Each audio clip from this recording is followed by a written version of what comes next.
Happy holidays, everyone. We are back here again at this strange, super stressful, but somehow the happiest time of year. It's probably, by the time I finish this, actually almost New Year's already. Hold up. What? Just a moment here.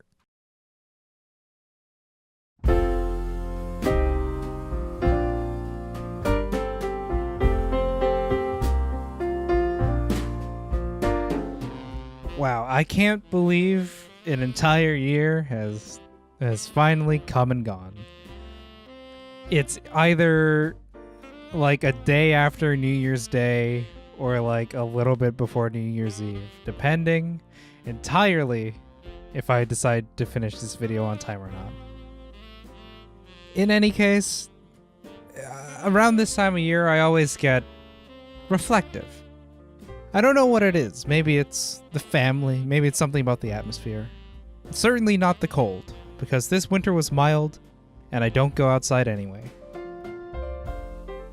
I like taking time at the end of the year to really think about the things that make life worth living. And for me, that's pretty much just video games.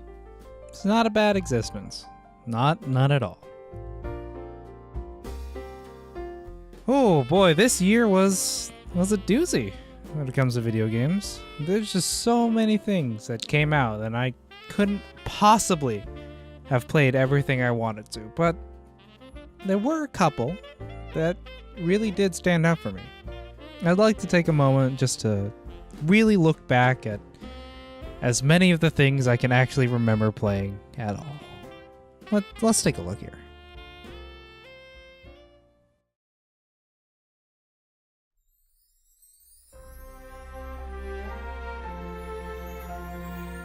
I can't not start this list with Monster Hunter World. It was my most anticipated game of 2018 and one of my most played games of 2018. In fact, I bought it twice at $60 full price because I loved it so much. Even knowing that a PC port was eventually coming, I bought it for Xbox and I don't regret it. I knew I would like this game. I liked previous Monster Hunter games, but World changed things. I loved everything about it. The gameplay, the world design, the music. Oh, the music.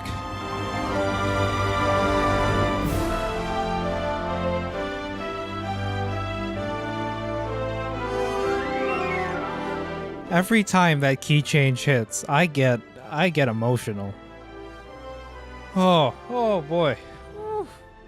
Anyways, Monster Hunter World was an absolute triumph of game design. Monster Hunter is a really long-running series with an established set of mechanics and unique, but oftentimes obtuse gameplay. With World, Capcom managed to simplify and refine these mechanics into something more modern and fluid, whilst retaining what makes a Monster Hunter game distinctly Monster Hunter. Every weapon brought something different to the table, while still feeling fun, and the cast of monsters, while smaller, was still full of personality. Monster Hunter World was one of my favorite games this year, and with that new Iceborne expansion they've announced for 2019, I might be enjoying it for quite a bit next year too.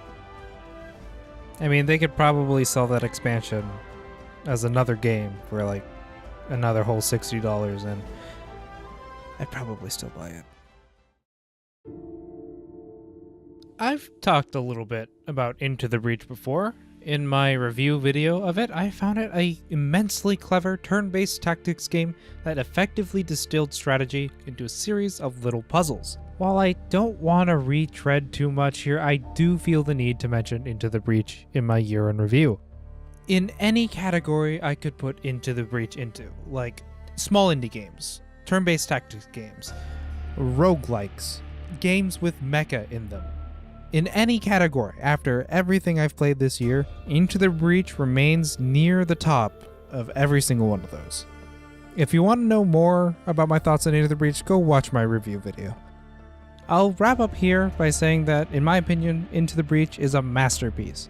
Between FTL and Into the Breach, Subset Games has made a lifelong fan out of me.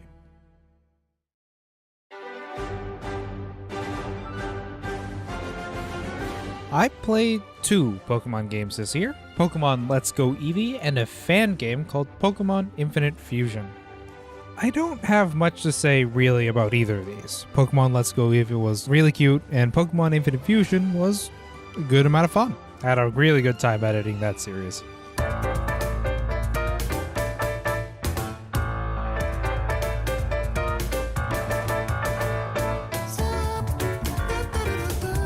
The real reason I'm bringing up these games is that I want to take a moment to talk about Pokemon in general.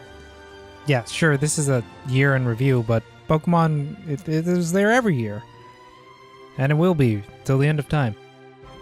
Playing Let's Go Eevee, while fun, really just made me want a proper, full-fledged Pokemon RPG. And the Pokemon game coming out in the second half of 2019 is something I need more than ever. I usually try to avoid getting caught up in hype, but I can't help but be excited for what Pokemon for Switch could be. Even the fact that it's on Switch brings some unique possibilities. A Pokemon RPG built for the Nintendo Switch will be able to leverage a lot more power than what was available on the 3DS. Even the cartridge sizes speak to the potential.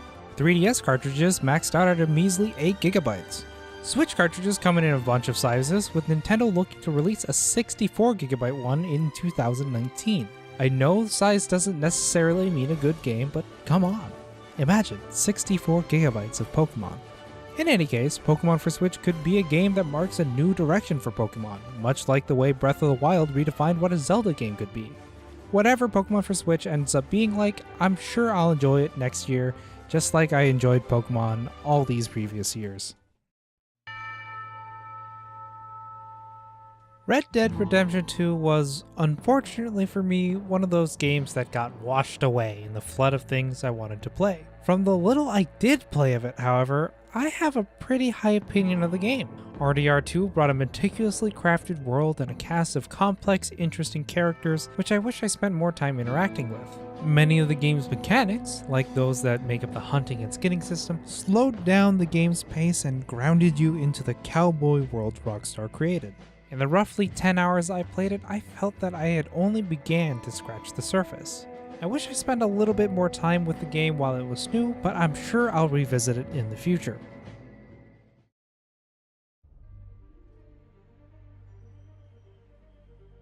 Now, I typically don't enjoy these big open world side questathon kind of games. I don't like being overwhelmed by a huge map full of copy-pasted busywork. Too often, these games are unfocused and sprawl out in the worst way possible. Insomniac's SpiderMan, however, was something that I enjoyed immensely. The fact that I 100%ed this game is testament to just how well designed it is. Despite having all the things I hate about open world games, SpiderMan spreads out the content just well enough that I never really grew too tired of it. I found myself naturally finishing a lot of the little side quests and diversions while just web swinging between story objectives, and that isn't an accident. SpiderMan was built to allow you to do so. For example, the game frequently points you in the right direction by having another character call Spider-Man. If you interrupt this call by starting one of the many diversions available, Peter Parker restarts it once you're done, with a voice line apologizing for dropping the call. Even the main story, which in itself was excellent and well-paced, took natural breaks to allow a player to explore and, well, play. Insomniac's Spider-Man is an excellently crafted game, and for me, the new standard to which many an open-world game to come will be compared.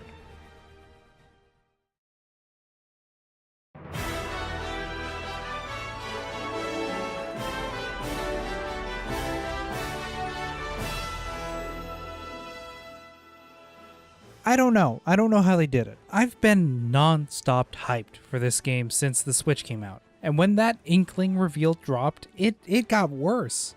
Every trailer, every Nintendo Direct, every time I saw this game mentioned online, my expectations for this title grew. And somehow after all that, my expectations were exceeded. When I started up World of Light, it quickly became apparent to me the sheer scale of this video game love letter. In World of Light, characters and series that didn't make it into the game's fighters got a chance of being represented in fun and faithful ways. Somehow, even the smallest of these video game nods managed to fill me full of joy.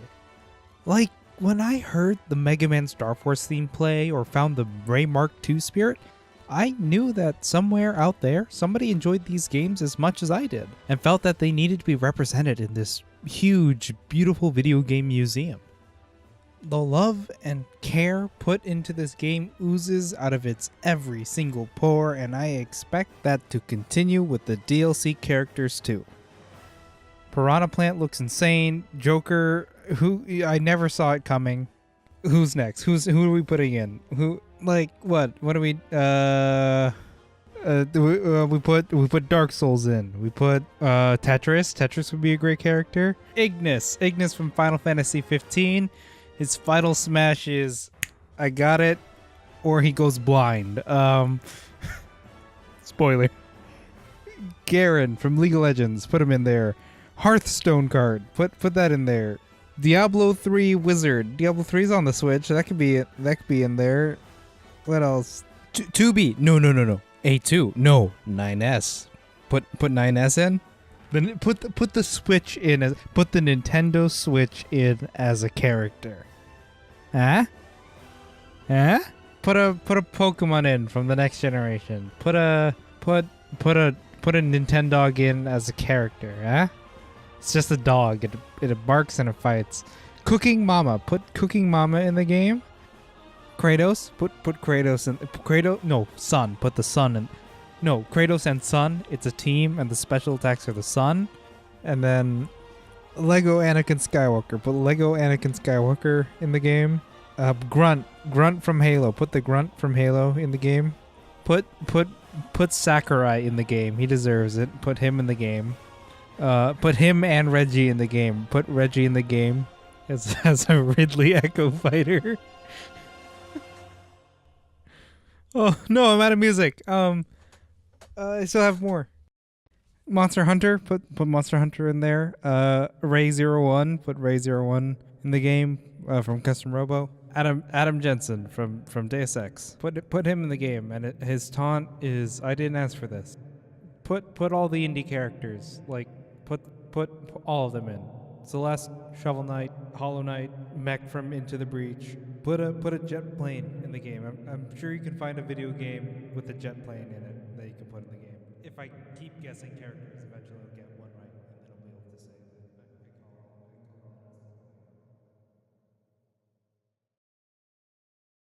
that. I guess I'll start wrapping this video up now. I could keep going. I played and enjoyed so many games this year, but listing them all out means this video doesn't come out in 2018. And listing my entire Smash Fantasy roster means the video doesn't come out in 2019. 2018 was a pretty good year for games. We saw some of those super anticipated titles finally hit with Red Dead 2, Smash, God of War, the list goes on. And for once, these titles weren't complete disappointments. Sure, we had a few, but honestly, who expected Fallout 76 to be good? Now, I shouldn't say that it's good that the worst of the news we got was on the business side of things. We exist in a world where video games are being monetized more aggressively than ever, but simultaneously entire studios can be shuttered suddenly due to poor management. Thankfully, these trends aren't being completely ignored. Hopefully, as consumers become better informed, these issues will become less and less prevalent. On the hardware side of things, we're nearing the beginning of a new generation. Rumor has it that both Sony and Microsoft are working on their next pieces of hardware. We don't know too much about them, but I'm guessing we'll see them arrive around 2020, leaving 2019 for one last hardware refresh. I'm not entirely sure that a new generation of consoles will be the paradigm shift it once was. Sure, the envelope will be pushed in terms of graphics and pure specs, but I'm not entirely sure by how much or if it'll translate into new gameplay opportunities. I don't think we've reached peak console quite yet, but we are certainly getting there. In any case, I am excited, if only to see what this new hardware is. Rumor has it we'll see a 3DS-style hardware refresh for the Switch in 2019. This new Switch SKU is a real wildcard in terms of possibilities. My guess is a Switch with a few minor improvements in battery life, some onboard storage, and maybe a better screen, but hey, who knows, Nintendo is hard to predict sometimes. I feel like every year recently I've been more and more excited for what next year will bring. I guess that just goes to show how good of a time it is to be into video games. As my favorite hobby grows, it's bound to hit a few rough spots, and it pains me to see it, but the trend is upwards and mostly positive. So I'm eager to see what this bold future year of 2019 has in store for us.